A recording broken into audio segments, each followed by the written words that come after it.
En attendant de vous faire une vidéo sur les animaux béliséens, on aimerait vous parler d'un animal qui est présent sur les 3 giga pays du continent nord-américain.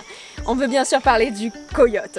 C'est un animal qui est grandement représentatif du Nord-Amérique et ça tombe bien parce qu'on a des images de dingue à vous montrer. Des images qui ont été tournées à l'appareil photo, mais également des images de caméras de chasse qu'on ne vous avait jamais montrées. On vous embarque avec nous pour 10 faits incroyables sur le coyote. Premier fait, le coyote, il est décrit comme étant le mammifère d'Amérique du Nord qui se fait le plus entendre. D'ailleurs, son nom latin, Canis latrans, signifie en français chien aboyeur. Il y a 11 vocalisations chez le coyote adulte, réparties en 3 catégories. La catégorie d'alarme, la catégorie de salutation et la catégorie de contact. Ici, le son que vous entendez là, c'est clairement un cri d'alarme. En fait, il y avait un train qui venait de passer et on soupçonne ce coyote de dire au train « Dégage de mon territoire !» Deuxième fait extraordinaire sur le coyote, eh bien c'est que c'est un véritable athlète. Il est bien plus rapide que son cousin le loup puisqu'il peut courir jusqu'à 65 km/h, même s'il est infirme ou s'il est blessé. Il peut aussi sauter jusqu'à 4 mètres de long, donc on va pas lui enlever ça. Pour ce troisième fait incroyable, je vais vous parler de comment est-ce que chasse le coyote. Eh bien le coyote, contrairement à son cousin le loup, il peut chasser en solitaire. C'est d'ailleurs une pratique qu'il fait le plus souvent. Par contre, il peut aussi lui arriver, étant un animal grégaire, de chasser en groupe. Mais ça va surtout concerner la chasse aux grosses proies. En effet, le coyote, lui, il est plutôt spécialisé dans la chasse des petites proies. Il va bien évidemment adapter ses techniques de chasse en fonction des proies. Par exemple, pour les souris, il va bondir et mulotter, mais pour les grosses proies, il va les attaquer de face, en plein front, et il va les attraper au cou.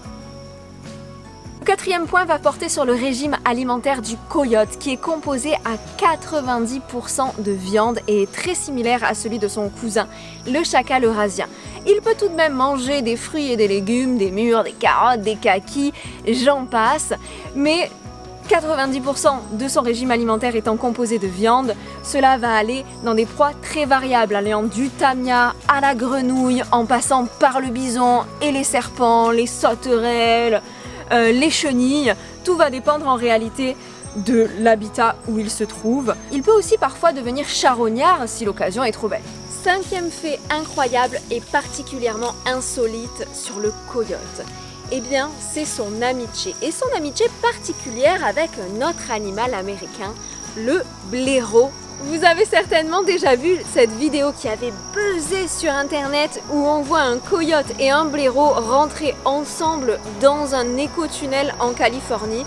Eh bien, sachez que cette amitié, elle n'est vraiment pas rare. Elle a même été décrite sur une jarre mexicaine qui date de entre 1230 et 1300 de notre ère et qui a été décrite par le biologiste américain Stanley Paul Young en 1978 dans son livre Clever Coyote. Et quand je parle d'amitié, je parle de parfois une amitié qui peut être très réelle. Des coyotes ont par exemple été observés en train de lécher la tête des blaireaux ou bien de poser leur tête contre eux.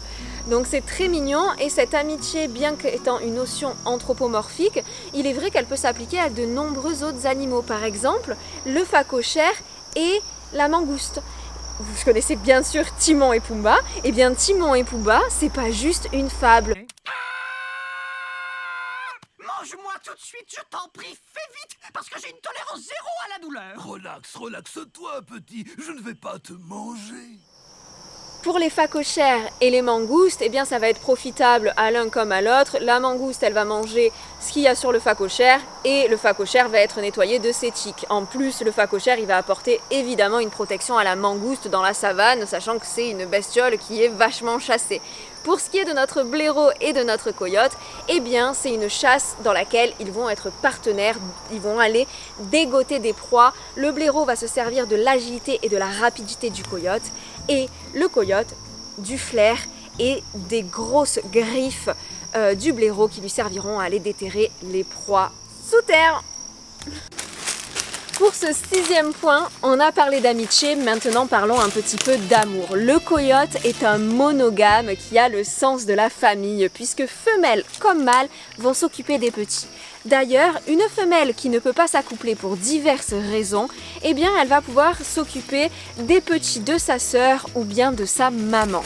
Alors, la meute du loup, elle est quasiment toujours formée autour d'un couple reproducteur. Mais parfois, il peut y avoir des meutes non familiales, mais qui seront temporaires.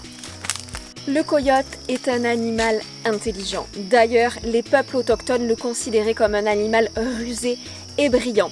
Ce sont les colons qui en réalité en ont fait un animal de très mauvaise réputation, jusqu'à le réduire à un sujet de moquerie dans le dessin animé de Bip Bip et le coyote. En réalité, dans la culture amérindienne, le coyote est vu comme un symbole de ruse, d'intelligence.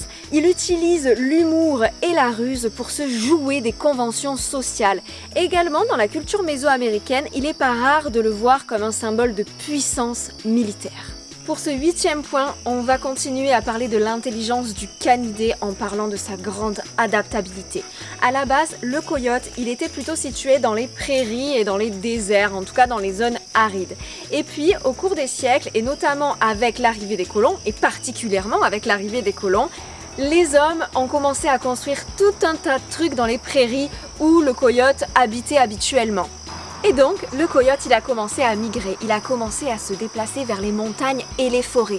Les montagnes et les forêts, elles étaient avant occupées par son cousin le loup. Mais le colon européen, lorsqu'il est arrivé sur les terres américaines, il n'a pas juste décidé de construire des trucs dans les prairies. Il a aussi déboisé les forêts et il a quasiment exterminé les loups et les pumas.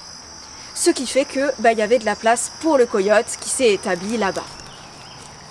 Pour ce 9e point, on va continuer à creuser le sujet de l'amitié entre ces deux canidés. Vous le savez, les loups, ils commencent à être réintroduits en Amérique du Nord, et notamment dans le parc national de Yellowstone depuis les années 90.